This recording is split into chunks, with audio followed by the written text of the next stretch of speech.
Kembali lagi bersama Bang Lai. Oke, ini adalah kelanjutan dari film serial The Strain. Buat teman-teman yang baru saja bergabung, Bang Lai sarankan untuk menonton part sebelumnya terlebih dahulu agar tidak kebingungan dengan alur filmnya, di mana part sebelumnya ada di bawah deskripsi. Dan jika teman-teman suka dengan channel ini, jangan lupa untuk subscribe dan bunyikan lonceng notifikasinya. Dan inilah The Strain.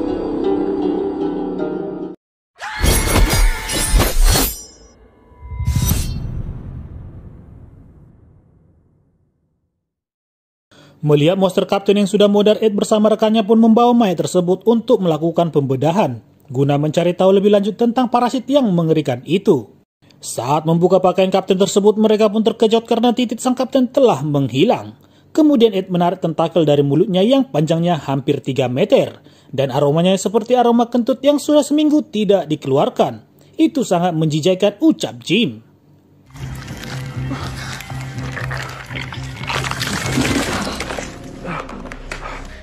This is disgusting. Sementara Roy yang semakin mengalami kondisi yang tidak baik menyuruh istrinya dan anaknya untuk pergi ke rumah saudara mereka. Ia takut bila mana penyakit yang ia alami menulari istri dan anaknya. Film berpindah kepada si Togar yang baru saja bangun tidur. Saat ia ke dapur, ia disambut oleh kawan lamanya yang bernama Gembul. Di kesempatan itu, si Gembul menawarkan pekerjaan kepada Togar untuk mencuri mobil. Mengingat bahwa pendapatan ekonomi Togar semakin turun akibat corona dan PPKM, akhirnya ia menyetujui untuk mencuri mobil bersama si Gembul. Di lain tempat, Jerman dan Palmer menyuruh seorang wanita yang bernama Xiaomai untuk bekerja sama dengan mereka guna mematikan jaringan telekomunikasi, internet, dan lain sebagainya. Semua ini dilakukan agar melancarkan niat mereka untuk menghancurkan dunia dengan parasit.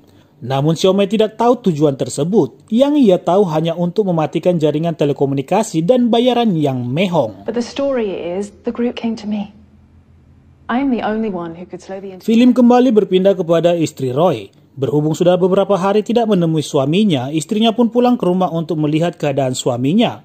Namun sang istri tidak melihat keberadaan suaminya di rumah tersebut. Sampai akhirnya istri Roy pergi keluar untuk mencari suaminya. Dan saat ia mendekati sebuah gudang di pekarangan rumah, ia mendengar suara dari dalam gudang. Ia pun segera membuka pintu gudang dan memanggil nama suaminya. Dan tiba-tiba... Itzel? Please?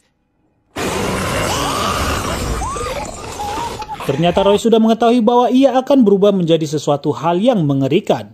Sehingga ia berinisiatif untuk merantai dirinya sendiri sebelum berubah menjadi monster. Meski dalam keadaan seperti itu, Roy masih sedikit sadar dan menyuruh istrinya untuk pergi meninggalkan dirinya. Go! Don't come near me. Never come back. Wait, please.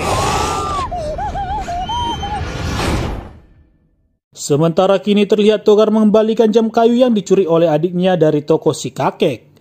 Setelah itu, Togar dan si Gembul pun pergi ke sebuah parkiran untuk melakukan aksi pencurian mobil dengan mengecoh petugas parkir. Singkat cerita, akhirnya mereka berhasil mengambil satu unit mobil Mercy keluaran teranyar. Tidak menunggu lama, mereka segera pergi ke tempat penada mobil curian berharap mendapatkan uang yang banyak. Namun ternyata mobil itu hanya ditawar senilai $400 yang seharusnya $1.000. Melihat hal itu, Togar ogah untuk menjualnya. Sampai akhirnya penada mobil curian tersebut membeli mobil itu dengan harga $800. Deal.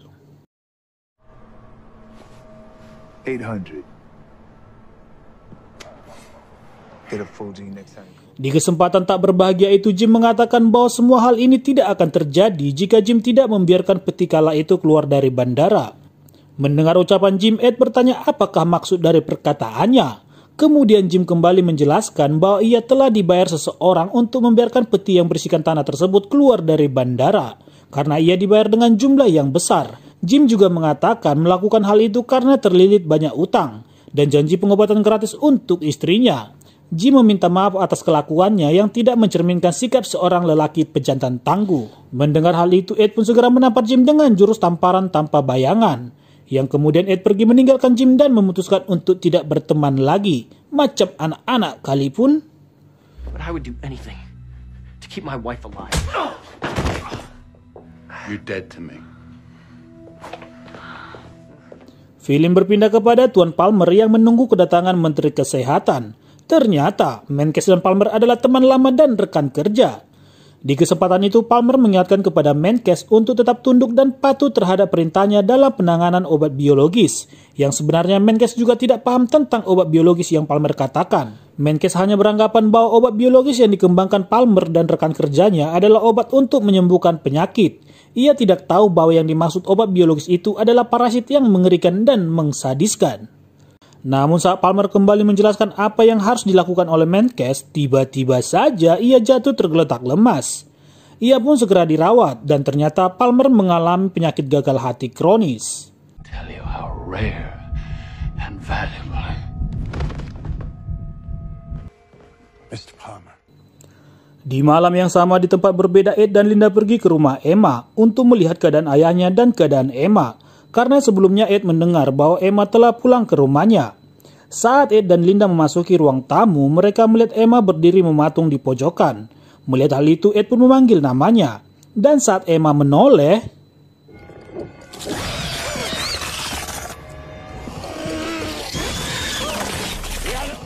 di tengah situasi yang mengerikan, si kakek tiba-tiba saja muncul dan memenggal kepala Emma.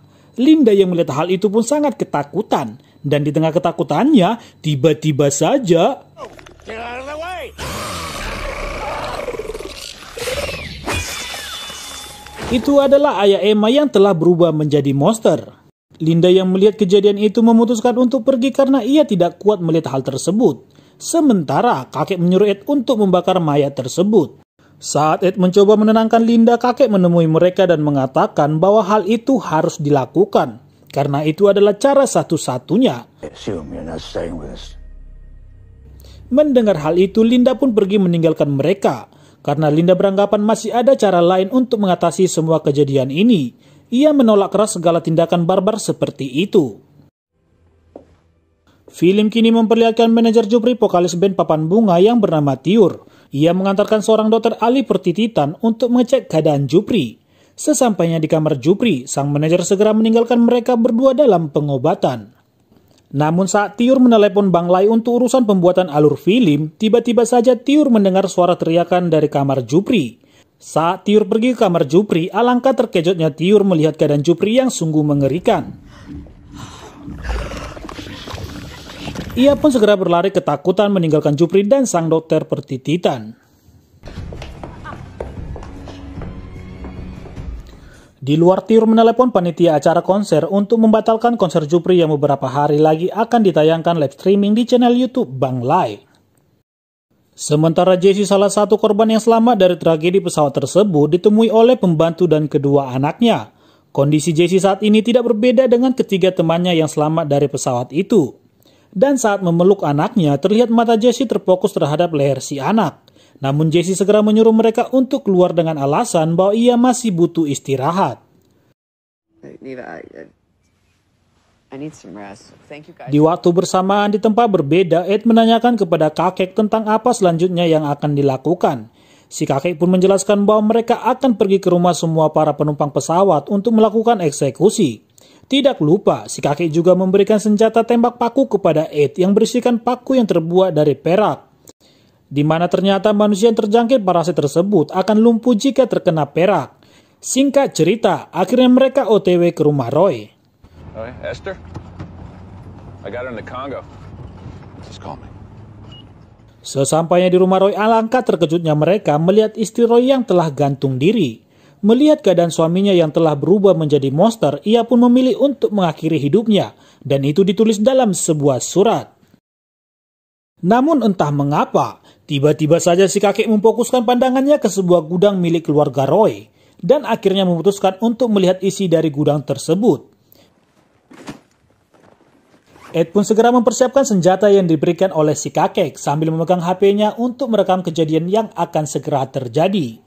Dan saat mereka masuk ke dalam gudang tersebut, tiba-tiba saja kakek pun segera menyuruh Ed untuk menembak Roy yang telah berubah menjadi monster itu.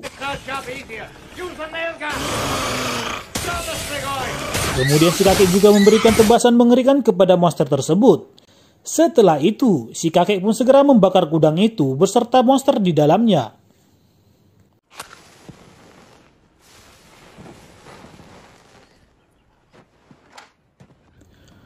Film kembali berpindah kepada Jesse di kediamannya. Saat ia meminta pembantunya untuk melihat keadaan matanya, tiba-tiba saja... What is it?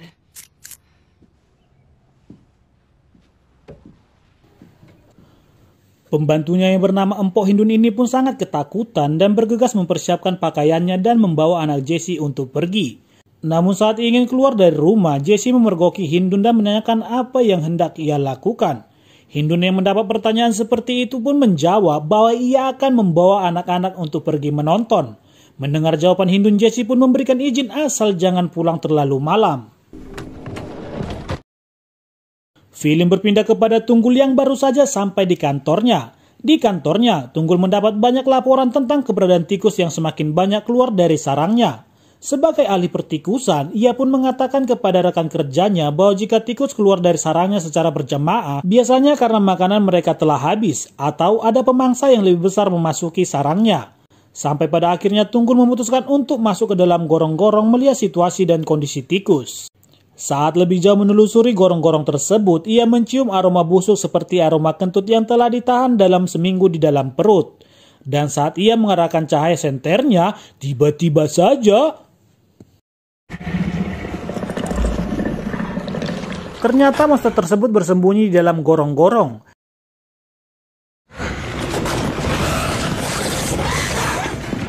Dan terlihat para monster itu sangat ketakutan terhadap cahaya matahari.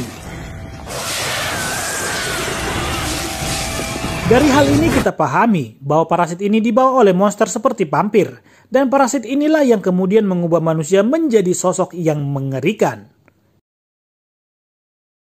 Sementara kini terlihat Linda menemui ibunya di sebuah panti jompo, di mana ibunya meminta untuk pulang ke rumah. Ia tidak betah dengan kehidupan di panti jompo. Namun Linda menolak permintaan ibunya, karena jika tinggal di rumah maka tidak akan ada yang merawatnya. Kemudian Linda pun mengantarkan ibunya ke kamar. Namun saat mereka tiba di lorong panti jompo tersebut, ternyata salah satu monster telah berada di tempat itu. Melihat kejadian tersebut, Linda pun segera mengajak ibunya untuk melarikan diri. We have to go. Come on. No, where are we going? Mama, we're going home.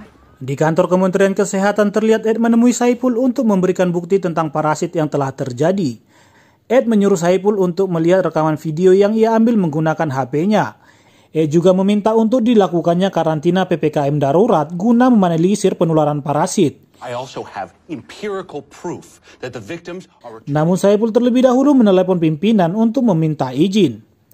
Kemudian Jim yang kebetulan berada di ruangan Saipul mengatakan bahwa pihak kementerian memiliki video saat Ed memukul kepala kapten pesawat dan menyeret sang kapten ke ruangan otopsi. Yang artinya bahwa saat ini Ed diindikasi telah melakukan tindakan kejahatan pembunuhan. Mendengar penjelasan Jim, Ed pun segera pergi namun kartu akses telah diblokir. Melihat hal itu, Jim pun membantu Ed untuk melarikan diri dari tempat tersebut.